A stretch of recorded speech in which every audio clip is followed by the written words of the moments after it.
Magandang araw po, welcome po sa aking channel of 9TV. Patalasasan po, meron po ba kayong mga properties na napapabayaan or non-performing assets? Plan nyo ibenta, pero wala kayong oras sa pagbenta nito. Kung ito'y pagkakatiwala nyo po sa amin, tawag lang po kayo sa aking numero, usap po tayo, gawan ko po ng video for free. Yes, libre po, wala po kayong babayaran. Tutulungan pa namin kayong mabenta inyong property. Kami na po bala sa marketing, sa boosting or paid ads. Even sa tripping, hindi na po kayo mapapagod sa pag-entertain ng mga buyers.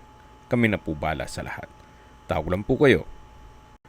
Nandito po tayo ngayon sa Vermosa. Ito po ay project ng Ayala Land at may buong sukat ng lupa na 752 hectares, more or less.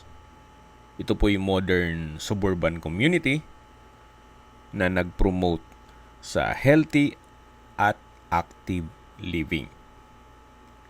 Then master plan po ito na mixed-use development ng residential, commercial at recreational. Accessible po ito sa mga major roads gaya ng Daang Hari all the way to MCX, SLEX, Skyway, then North Luzon Expressway.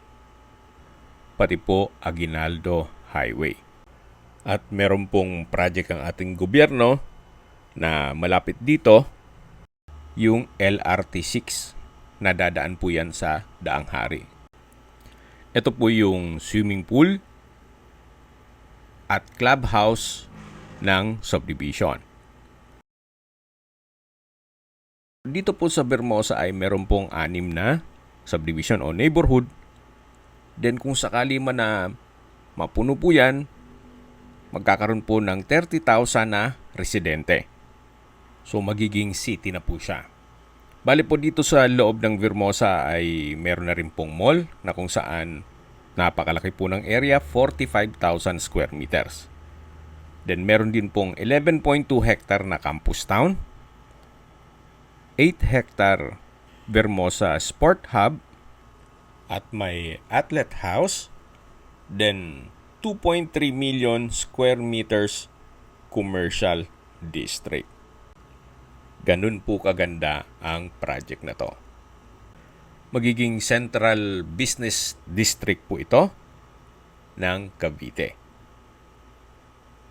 Ang kagandahan po dito, hindi na po kayo lalayo kung sakali man na makapag-acquire kayo ng property.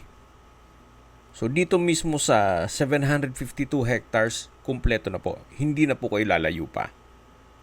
Magkakaroon po ng mga business establishments, schools, at hospital. Okay, nandito na po tayo sa lupang binebenta kung saan ito po yung may lot area na 322 square meters. Bali po, yung front and back nitong property ay meron pong street access. Ganun po kaganda ang property na to. So mula po dito sa main road, ito po yung magiging frontage. Then sa likod po nito ay secondary road na kung saan malapad din po ang daan. Mula po dito sa concrete road, medyo elevated po ang lupa kaya hindi niya po kailangang magpatambak. Ready na po ito for construction. Anytime na ma-acquire ninyo, pwede nyo na pong patayuan kaagad. At patag na patag po ang lupa. Kaya usable po lahat. Wala pong masasayang. Meron na rin po itong muhon. At tungkol naman po sa dokumento nito, ito po'y titulado at buhay po ang may-ari. Kaya wala po kayong maging problema sa documentation o sa transfer ng title. Yan po, tunghayin nyo po itong napagandang lupain kung saan napakatahimik po ng lugar, sariwa ang hangin, at sa klima naman po, banayad lang. Hindi naman siya ganun kainit at hindi naman ganun kalamig. So, nandito na po tayo sa taas ng lupa. Yan po, patag na patag po yan hanggang po dun sa kabilang side. So, itong subdivision na to ay isa po sa 6 na neighborhood o subdivision. At kumpleto na rin po ang amenities kung saan kanina yung first part ng video ay napuntahan na natin ito. At tungkol naman sa seguridad, meron pong 24 hours security. So ito po yung likod ng property. Gaya po ng sabi ko sa inyo, meron pong dalawang street access, front and back. Napakaganda po. Okay, lipat po tayo dito sa kabilang side para makita nyo yung kabilang frontage naman.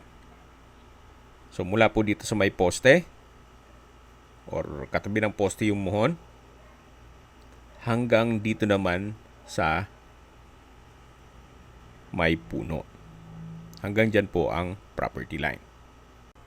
Habang naglilibot po tayo at pinagmamasan nyo po itong lupang binibenta, pag-usapan na natin ang distance, location at travel time.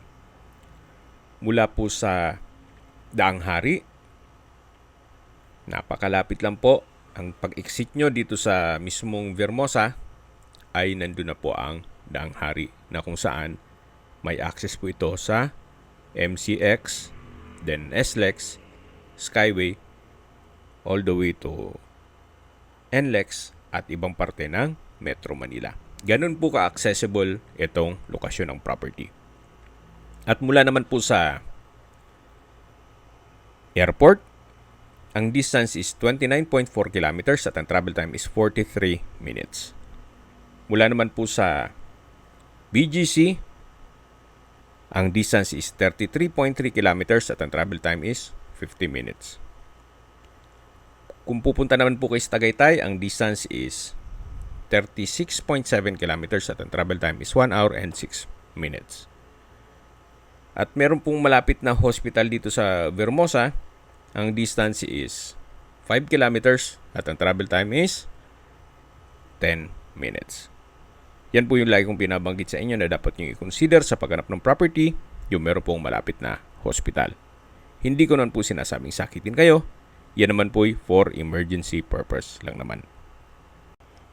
Okay, sa presyo po tayo. Binebenta po ito ni owner sa halagang 75,000 pesos per square meter. Kung may mga katanungan po kayo, tawag lang po kayo sa aking numero. At sa mga kababayan naman natin na sa ibang bansa, meron po akong Telegram. Sa mga iPhone user naman, may iMessage. Meron din pong Imo, Skype, Viber at WhatsApp. Same number lang po, 0917-316-3399. Sa mga nagtatanong naman po ng aming Facebook, meron po kaming Facebook page na Nov9TV at Facebook Real Video. Meron din pong TikTok at Instagram. May ibang YouTube channel po kami na The Nov9TV channel, Nov9TV Listings, Nov9TV On The Spot, at Nov9TV Updates. Sana po naibigan nyo ang video presentation. Paki-like and subscribe na lang po sa aking channel para ma-update din po kayo sa aking future listings. Kung sakali po hanap nyo yung mas malaking sukat ng lupa, meron din po kami ibang listings na pwede nyong pagpilian. Huwag po kayong mag-atubiling tumawag sa amin, then let us know your budget para malaman namin kung anong property pwede naming ilok sa inyo. Sa lahat pong viewers, subscriber at nagtiwala po sa amin, salamat po sa suporta. Ingat po kayo lagi at yung pamilya. Maraming salamat po.